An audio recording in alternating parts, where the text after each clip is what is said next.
In the 8th chapter of the Quran, God tells the believers to seek peace but be prepared for war. This is a very important thing to understand, and I think nothing illustrates it better than what's happening in the Middle East and what has been happening in the Middle East for the last 70 years. If you want to understand what Israel is doing and why they are so adamantly opposed to Iran having any capacity to retaliate, meaning why they don't want Iran to have any significant missile or nuclear programs, you have to first understand their doctrines under which they operate.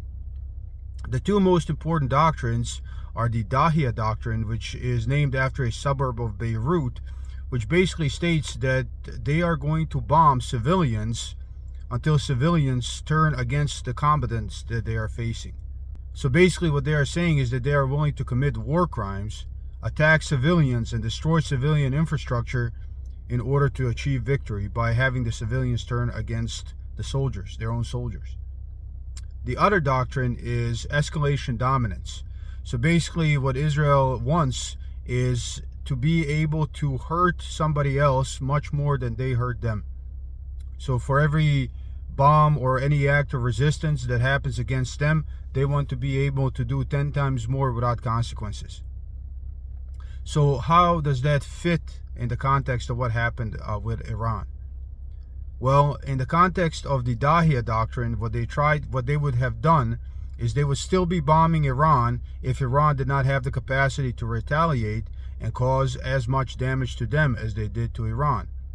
The reason why the Israelis are still bombing Gaza and have been bombing the Palestinians for the last several decades is because the Palestinians cannot retaliate. But as soon as somebody can actually cause some damage to them, then they are willing to stop bombing and reconsider. And how does this fit in the context of escalation dominance? You have to understand that the irrational actors here are the Zionists. Ben-Gvir and Smotrich and Netanyahu, they are the irrational actors here, and they have nuclear weapons. So if Iran decided to continue to pursue their retaliation on Israel and just take this to its conclusion, they would use nuclear weapons against Iran. And that is escalation dominance. So when you have this policy of escalation dominance and the Dahiya Doctrine, they are going to use them, and that is why they don't want Iran to have them. This is why, and this is literally why every country in the region should be armed in order to achieve capacity to do to Israel whatever Israel does to them. Because you see, even when you submit, even when you give up your weapons like Saddam did and Libya did, you're going to get destroyed. Even when you just do nothing, you're going to keep getting bombed like Lebanon and Syria. So the only logical conclusion is that you want to achieve escalation dominance against Israel, so they can't do that to you, so they cannot implement the Dahiya Doctrine against you.